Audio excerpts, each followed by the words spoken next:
right, it is time for another Master Passive Income show.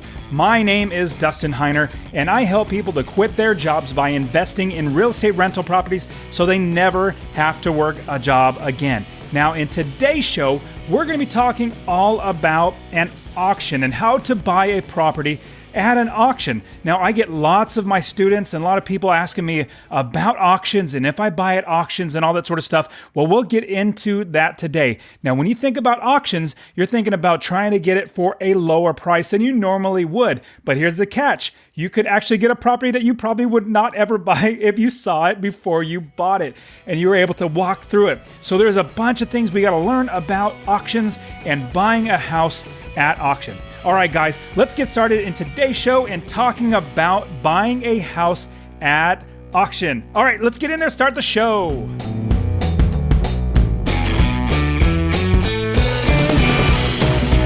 Welcome to the Master Passive Income Podcast, where we talk about all aspects of real estate rental properties with a special focus on making enough money so you can quit your job and live the dream life. And now, here is your host, Dustin Heiner.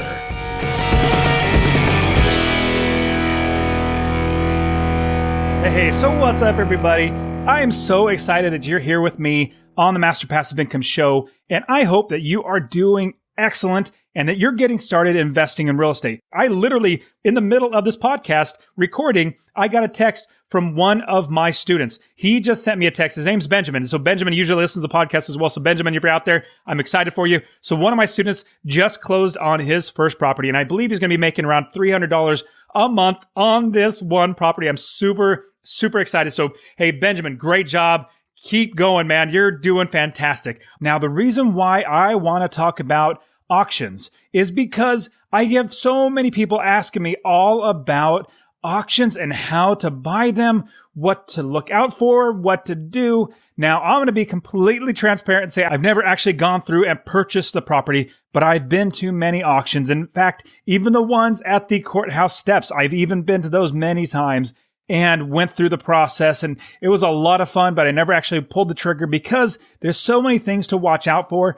Now, the great thing about auctions, you are definitely going to be able to find properties for much cheaper than you would normally buy a house. Now, the way it works out basically is if you buy a house at auction, there's fewer people that are actually bidding or wanting to buy the property. Now, what happens is if you put your house on the MLS, the multiple listing service, and in the multiple listing service, people are bidding or they see the house and they say, hey, I want to put an offer on the house. Well, you have much more demand or more people wanting to buy that house. But at an auction, if you're going to go to the courthouse steps where they're going to be doing the actual auction, if you go there, there's also online auctions we're going to talk about as well. But if you go to the courthouse steps, you're only going to have maybe 5 to 10 people bidding on a property at the same time. There's not going to be hundreds and hundreds of people bidding on the property. So because you have fewer people bidding, hopefully the dollar amount's going to be lower. That's the beauty about auctions. But here's the downside. A lot of people get hyped up and they get excited and they go over the dollar amount that they're wanting to spend. Now, that's what I want to teach you. There's so many things we're going to go through today, and everything that we're going to be talking about is how to do it right, how to buy the right property, how to go through the process right. Now, there's so many things to learn, and we're going to go through all of that. Now, before we jump into it, I want to give you a free course. I want to show you how to start investing in real estate rental properties. And all you got to do, I try to make it as easy as possible, is you text the word rental, RENTAL, to 33777. That's rental to 33777. Now, I literally get these texts from you, and so I really appreciate you guys actually sending these texts, and I literally get to see these texts, and I get to actually process them myself and get you my free course. So again, text rental to 33777, and I will get you your free course where you can start investing in real estate rental properties. I'll give you the step-by-step process to do that. Now, let's look at buying a house at an auction. Now, you have the potential to make a lot of money buying houses at auctions. And the reason why is because, like I said earlier, the demand is lower. Now, the problem is at most auctions, you cannot see the property before you actually purchase it. Now, you may get the address and you may be able to drive by it, but you literally cannot go inside. You can't have an inspector. There's lots of things that we need to talk about before you say, hey, I'm going to go buy a house at the auction. Now, let's look at what are real estate auctions and how do they work? Well, real estate auctions are a great way to find every type of property at really a discounted or a lower value than you normally would. And investors who can utilize auctions to get properties, acquire properties, they pay dramatically less than on the open market. Properties that will come for sale could be commercial properties, multifamily homes, single-family homes, real estate notes, things like that. There's so many different things that can come up for auction. But the reason for these auctions are lots and lots of different ones. It could be that you have a foreclosure on a property and the bank is wanting to actually sell the property. They repossessed it and they're trying to sell it. Or it could be short sales or a non-distressed REO. An REO is real estate owned like a bank owned. Or it could be HUD properties or the Housing and Urban Development. That's the, actual government organization owned properties. They actually repossessed it. So there's also many other ways that people actually get properties on auctions. Actually, you can even have sellers even put their own properties on an auction at different auction sites like foreclosure.com, things like that, and auction.com. You will actually be putting your property on there to have people bid it at auction. Now, the reason why they try to do that, number one, is to sell it fast. They want to try to sell it fast. But number two, that they want you to get bought into the whole hype and the excitement of bidding on a property. When they get that auctioneer that talks really, really fast and says, all right, 450,000, 550,000. I'm just butchering. I can't even do it right. I don't talk that fast. Now, what's actually really funny, when you go to the courthouse steps, you're not going to get any of that. The men and women that are actually doing the auction at the courthouse steps, they're normal government employees. They're really just humdrum. All right, we got this next property coming up for sale. It's a 3-bedroom, 2-bath. Address is... Actually, sorry, they don't even tell you if it's 3-bedroom, 2-bath. They just say the address is this and, it's situated this and, all right, I'm ready or open for bids. So they literally don't tell you anything about the property. They don't want to tell you anything, just tell you the address. They're not going to try to hype it up. But if you go to other auctions, you're probably going to get it where it's getting a lot of hype. So real estate auctions for properties, if you're going to be great if you can actually buy the property and you get a good property. Now, if you go on HGTV or A&E or I can't remember, any of those TV shows that they do, flipping shows where people buy houses at the auction, then they flip it. You're going to see what it's a little more like now. That's dramatized. You can definitely tell it's dramatized, but that's what those auctions are like. Now, when you're bidding on a property at an auction, there will be competition, whether it's online competition or you're in person, you're at the courthouse step, and the auctioneer will close the bidding and award the property to the highest bidder. Now, usually it's very fast. So if you think you're going to show up and it's going to be hours long of an auction, no, it's really, really fast.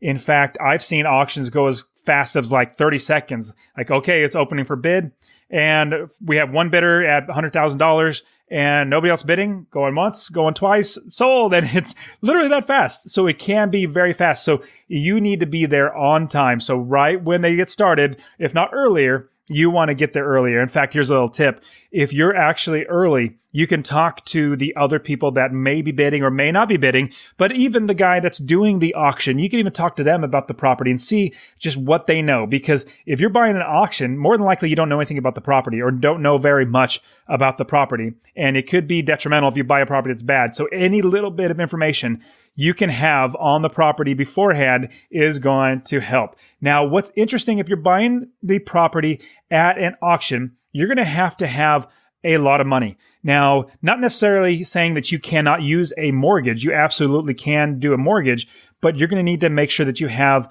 money ready, not just the deposit, because you definitely need the deposit so that when you actually buy the property, once you close, you're going to have anywhere from 5 to 10% of the winning bid. So if you're buying a house for $100,000, it's going to be $5,000 that you're going to have, or $10,000 that you need to have in cash or ready to be able to deposit right then and there that same day. You want to be able to close on that. Now, usually the balance is due within 30 to 45 days.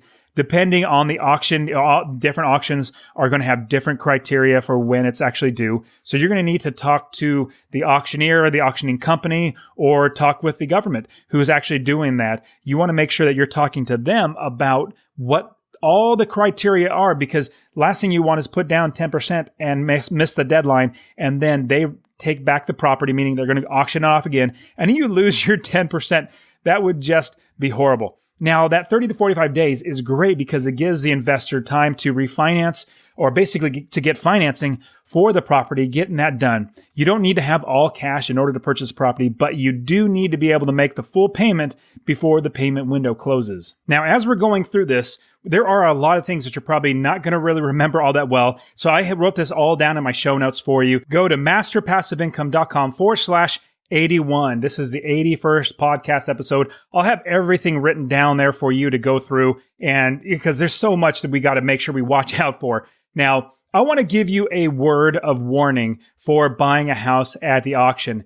Like I alluded to a little bit earlier, buying a house at auction is an advanced strategy for advanced investors. Not everybody can do this. Like I said, be completely honest, I've literally never bought a house at auction. Usually I have wholesalers, I have seller financing notes, or buy from the sellers directly. I go through realtors, I go through anybody and everybody, but I've never bought an auction because there are some issues that can come up with it. Now, here are a few things that could potentially make a property a bad one when you buy it at the auction. You can overpay for a property. Now, like I was saying earlier, you can overpay because you get all hyped up. It's all, the auctioneer is going really, really fast, and people are bidding and bidding and bidding, and you get bought in, or you get sucked into the trap of paying more than you know you should. Now, a quick tip is when you're going to the auction, you want to know the top dollar of how much you're going to spend on a property, and do not go a penny over. Because once you go a penny over, it's like the dam bursting or breaking,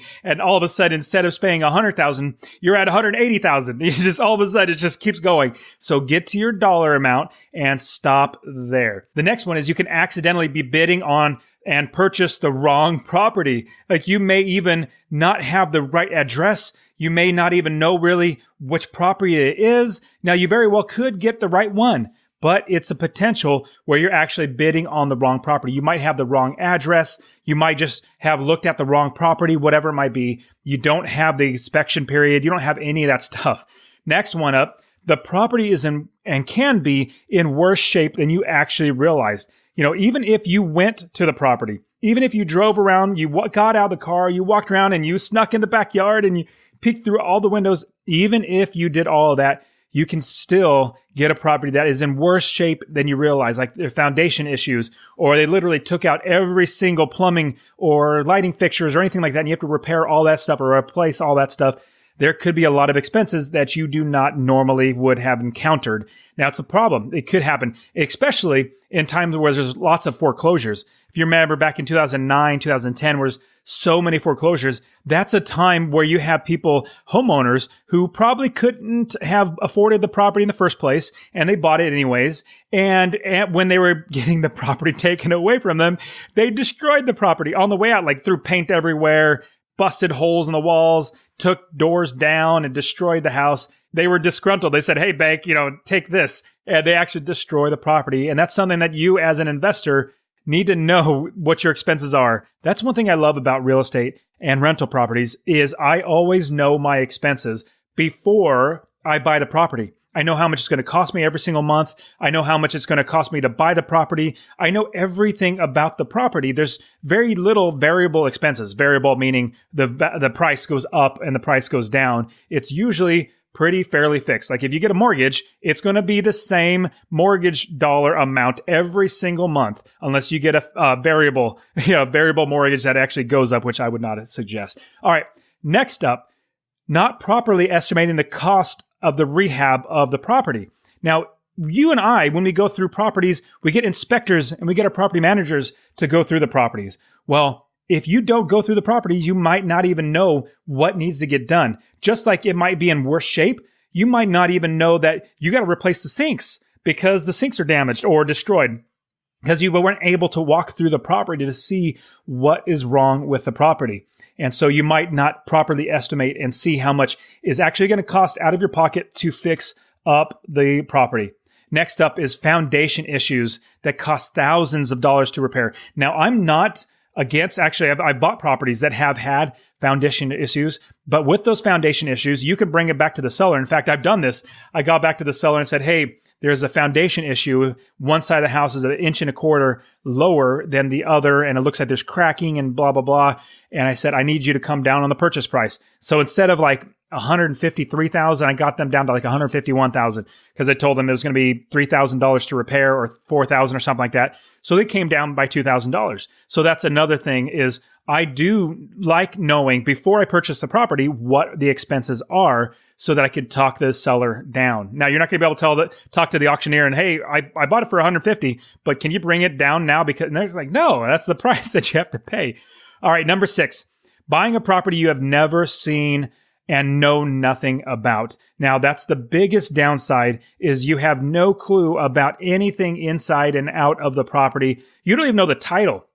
If there's bad title on the property, like if the aunt's brother's former brother's roommate or something like that is on the title as well, then you have to get that title cleared up, which is going to take a lot of time and money as well. So there's a lot of issues, and especially if there's liens on the property that the previous title company didn't catch, and there could be a lot of issues. So I'm going to give you all that long word of warning when you're buying these properties. Now, like I said, this is an advanced strategy for advanced investors. But if you are interested in doing that, in fact, I interviewed a gentleman. His name is Greg, and it was a few shows ago. He lived in Hawaii, and he bought his very first property at an auction at the courthouse steps. That was his very first property, and he's done very, very well. Now he's building his business. He's doing really well. Now, when you go to look at a property, you want to make sure that you're doing everything you can, even talking to the neighbors, like knock on the door. Hey, can you tell me about this property next door? You want to get as much information as possible so you're making a wise decision. You definitely want to, as best you can,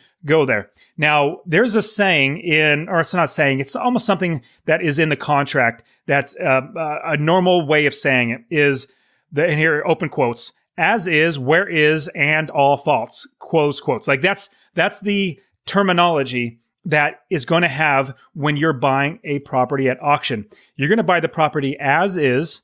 You're also going to buy the property where is, basically where it's sitting, and all the faults that the property comes with. And that's the person selling is going to have that inside the contract. So it means that there's no warranty or guarantee on the condition or anything about the property. You buy exactly as it is. Even if you find something wrong with the property 5 minutes after you buy the property, there's no going back. There's no one you can go after to try to get the money out of them. Now, also, where is, remember, as is, where is, and all faults, where is. So when you're looking at a property, the real estate is attached to the section of land that is a part of it. The building is the improvement on that land. The land is valuable in itself, and with the improvements on top of the land that it's attached to makes the value more. Now, when you buy the property, whereas that means there is no recourse for any location issues for the property land, like if it's on a marker or on a boundary, or it's getting into somebody else's property, if there's any liens on the properties, anything like a back taxes, any issues at all, that is going to be to deal with. You can't go to the last person and say, hey, you sold it to me. They said, no, it's as is and where is, as well as and all faults. All properties you buy will have certain and different faults to them. Large or small, they really come with the property. And what I like is knowing those before I buy the property so I can account for them. When you buy an auction, not so much. And so when you buy a house at auction, you get the property with every fault that it comes with. You're not able to go back to the auctioneer or the seller or the bank and ask them for any money to fix all those problems. You're definitely just not going to be able to do that. Now let's move on to the types of auctions that you will encounter. First one would be an absolute auction. In an absolute auction, the highest bidder wins the auction, which the majority of auctions are like this. When the bidding process opens up, everybody who has registered to bid on the auction, on the property, can actually place the bid. Remember, they have to actually register with the auctioneer saying that they're qualified to actually buy the property. And now the great thing is, in this absolute auction, there's no minimum bid. Like if it's a $200,000 house, but the opening bid is like at $75,000 and the highest goes is $100,000, well, then you pocket all that difference. It's great because you can get it for much, much cheaper. Now, after the bidding starts, everybody starts bidding, but one by one, people will start dropping out from the bidding process. They'll say, no, it's too high for me. And if you are the highest bidder, then you just won the auction. You're now the owner of that property. Now, obviously, after you pay, then you're the actual owner. But once the bidding closes, the sale is final. There are no other bids allowed. And they'll say, going once, going twice, sold and done. Like nobody can jump in. Oh, well, but I was going to bid. No, it doesn't matter. It's done. So usually in an absolute auction, there are no minimum bids on the property, but sometimes a bank might start with their own opening bid of a dollar amount, whatever they might want to pick. If it's a $300,000 house, they might say, the auctioneer would say, all right, this is for, number 1 Happy Street, and the bank has opened up the auction at the opening bid at $175,000. Can I take any other bids? And then you might hear somebody say, I offer, 200,000, 205,000, 210,000, and it keeps going up. But the bank wants to make sure that they get, at least $175,000. So bank and government agencies predominantly use this sort of auction to unload unwanted properties. They just want to get them off the books because they're liabilities. They're not in the business of renting properties. They're in the business of renting money, lending money. That's what banks love to do. Now, another type of auction is a minimum bid auction. In a minimum bid auction, the seller picks a minimum dollar amount that they want to require all the bidders to start above.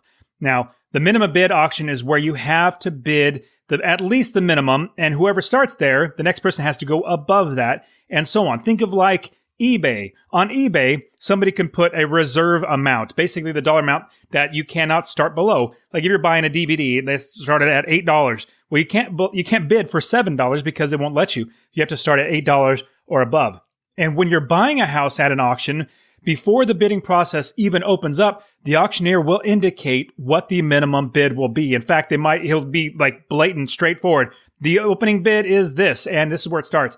Now, this is a huge draw for sellers to sell their properties at an auction because they can set their losses. Basically, if they have a property that somebody owes them $150,000, but they want to stop the loss at $120,000, they know they can put up with $30,000 in loss, so they'll put the opening bid at $120,000 as opposed to $150,000 because they want to get people to buy in and actually buy at the auction. The downside to having a minimum bid may detract some buyers from bidding on the property because they're realizing, hey, there's no meat left on the bone for me. I need to sell this property or flip the property, or I need to rent it out. So what happens is a fine line between putting a minimum bid that is not going to scare people away, but also protecting your losses.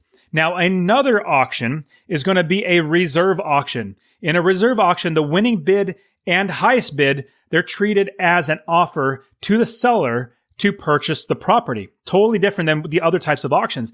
The seller has the right to accept or turn down the offer as they desire. The bottom line is that they don't have to sell the property if they don't feel that the price is right. If it starts so low and it finally sells, it goes back to them and say, hey, no, this property is worth $130,000. You want it for $40,000. I'm not going to sell it and lose basically $90,000. So this is obviously very beneficial for the seller, and it will bring in less people who would normally want to bid on the property because there's less, ability to make a great deal because they can always say no. And you go through all that hassle of showing up, putting in an offer, and then winning the bid, and then having the seller say, sorry, I'm not going to sell it to you. So it's more appealing to bid on a property knowing that you can get a crazy cheap price for the property, as well as walk away with the property, have nobody else take it out from underneath you. Now, there are many reasons why properties go to an auction. One could be real estate owned. Basically, the bank owns the property and they're trying to unload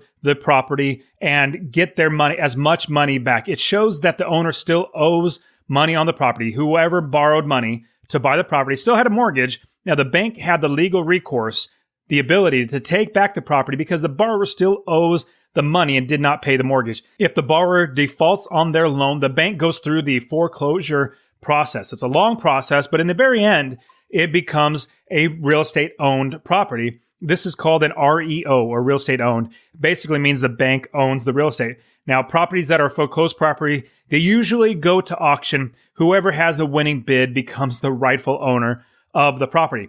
Now, for sale by owner, sometimes an owner believes they can make even more money if they sell the property at auction. Maybe it's a much more distressed property and they want to kind of hide what's going on in the house. Or it could be a great property and they think that, hey, if I fix it up and I can really sell it, whatever it might be, they could think that they can make more money by selling at auction than putting it on the MLS.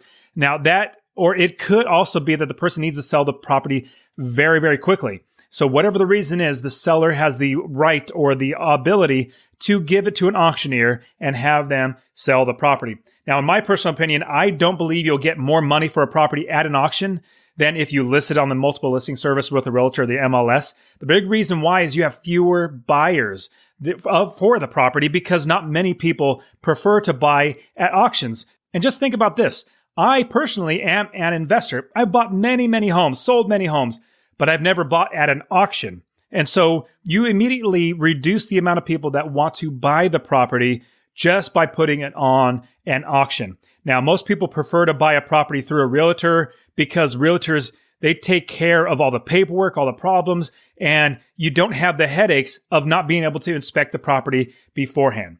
Next up is your tax lien. If a homeowner neglects to pay their property taxes, the local government has the full authority to take the property and everything on it, like literally everything. They're basically taking the land and whatever is attached to the land. Now, you want to know who actually owns the property, owns anything? Stop paying your taxes and you'll figure out who actually owns it. The government will take it and can and will take it back. The only goal for the local government is to get their taxes paid in full and make the property current in their taxes. Since it is a government institution, they're not looking to really make any extra money over the total taxes. They literally can't. The people won't allow that, or it's not a part of, they can't do that. It's not a for-profit company. So this can be a great opportunity for us as investors.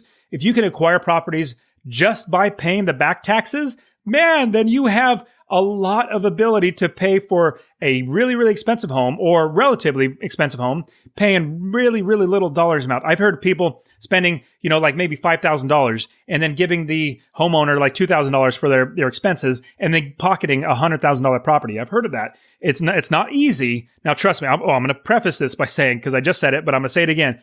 This system is not easy. If you want to do tax liens and tax deeds, it's really, really a lot of work. And now I'm not saying you can't or it's impossible. It's just a lot of work. And the reason why is because you have to find these people, find the people that have these issues and really help them out of a situation. Maybe they're in a huge bind where they can't come up with the money for the taxes and they need money to move and they need money to bury their father that just passed away. They might need $20,000. Well, shoot, you might be a fantastic person. They might look at you and say, hey, I just need $20,000 to pay for the back taxes and pay for my move and pay for my father, his funeral. You might say, great, I have that for you. And you get a $100,000 house. I've literally heard of many, many people going through that exact process where they help somebody out. And in fact, I even talked to a gentleman. He said that in this one deal, he sent out a bunch of letters. One of them came back and they said, hey, I want to sell you the property. And after everything was said and done, with the purchase price, with everything, he was still made $60,000 wholesaling this property. He put in an offer. He gave them an offer and they said, you know what? That's too much money. We're going to lower it by $5,000 because that's just too much. And he's like, okay, that's great for me. He made like $65,000 instead of $60,000. Oh man. So if you can do it right, tax liens and tax deeds are fantastic. Also, HUD properties. That's the Housing and Urban Development Department of the United States government. And these HUD homes, Housing and Urban Development, HUD, these homes are financially backed by mortgages that the HUD department has backed. And so instead of an REO or, the bank-owned foreclosure property, it's turned back to the auction. The HUD department is auctioning off these properties as well. And so instead of the bank, you are buying it from the HUD department as well. Those are not too hard to find. In fact, if you go to probably HUDhomes.com or something like that, I do have this in the show notes, masterpassiveincome.com/81, showing you where to find these HUD homes. You can find them as much as 30 to 50% below market value. It's actually really, really good. And now, as I'm going through this I realize that we are way out of time and I have a lot more to go over. So this is what we're going to do. Come back next week. I'm going to talk about finding auctions, finding these properties at auctions and where to find them, online, physical locations, all that sort of stuff. I'm going to help you to find out the characteristics of the property, making sure that you're buying the right property. Come back. I believe I might just have one more episode, but it might be two. I'm not sure, but because there's so much to go over, and even other things that you need to watch out for as well, like right of redemption. That's kind of interesting. So we want to talk about all this stuff. So come back next week. Now, thank you guys so much for being here with me. We're talking about buying house at auction. Remember to get your free investing course. I want you to text the word rental to 33777. Rental to 33777, and I will personally get you your real estate investing free course right in your email. Okay, guys, you've been great. Thank you so much for being here with me. I really, really appreciate you guys being a part of the Master Passive Income. And you guys are fantastic. Get out there and start investing. You can do it. All right, guys, you take care of yourselves. I'll talk to you soon. We'll see you next week when we talk more about buying homes at auctions. All right, we'll see ya.